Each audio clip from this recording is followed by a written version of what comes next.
one of the things I like that you said in your blog when you're talking about the identity, you said that I'm a beloved son of the Creator. I'm a fierce man of God. I arise each day as such and direct myself and my actions accordingly.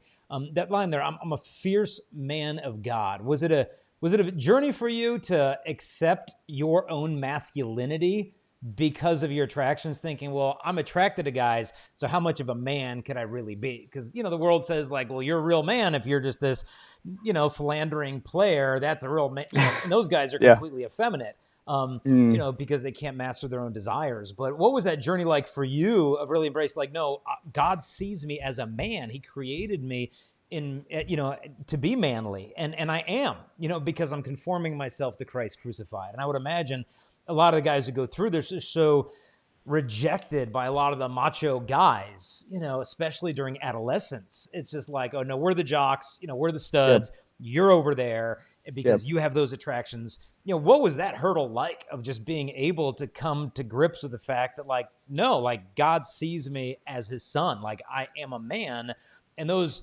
that my masculinity is not determined by my attractions, but my Mm. willingness to conform myself to Christ. Jason, you have no idea the Pandora's box you just opened. I can rant about authentic masculinity because it's something that's so dear to me because of the fact that I struggled for so long. Exactly what you just said, especially being in middle school and in high school. I was not particularly an athletic kid. I did grow up in Texas, so football was a thing. I played football with my brothers. I would play if I had to. I was very fast, but I was not a sports guy. I didn't enjoy watching sports. I didn't enjoy particularly throwing a ball with the guys.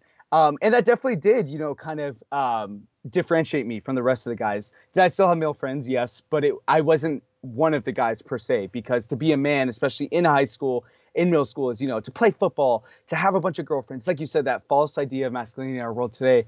And I think ultimately, just coming to terms of really not only accepting, but like embracing that I am a man of God is just really understanding who a man of God even is, really getting to grasp through scripture, through authentic male figures in my own life, like my father, different priests, being really understanding what a man of God, who a man of God actually is, that a man of God ultimately, at least the way that I would define it, a man of God, though many things, comes down to someone who is willing to fight for the cross, who's willing to fight for Jesus, who's willing to fight for holiness and for the holiness of others.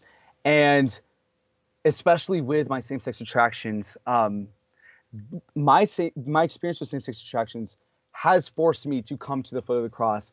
And I will boldly say that it has made me into, like, this is what has made me into the man that I am today. It's because it has forced me to lay myself at the foot of Jesus and say, like, I am weak. I am nothing without you, and I need you. And, like, humble myself, because a man is humble. A man is not prideful. And I think through that, I've been able to understand who a man of God is and be able to define it. Because it's like you said, the world offers us so many false definitions, which include that if you experience same-sex attraction, you're less of a man of God.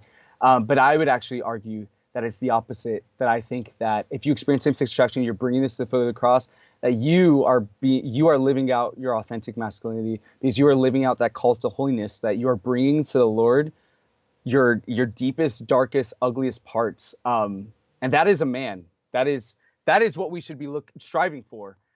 Hey there, I hope you enjoyed that little clip, but if you want to see the whole episode where this came from, just click the link here. And in the meantime, we want to invite you to help us share this message, and there's a couple things you can do real quick. Number one, if you like or comment or share this video, YouTube will actually show it to more people. Also, don't forget to subscribe, hit the notification bell. We release videos every single day, and you'll be notified as soon as those come out. If you want to help us also to spread this message, you can support us at patreon.com/Jason Evert. That helps us to create these videos and show them to the whole world. God bless.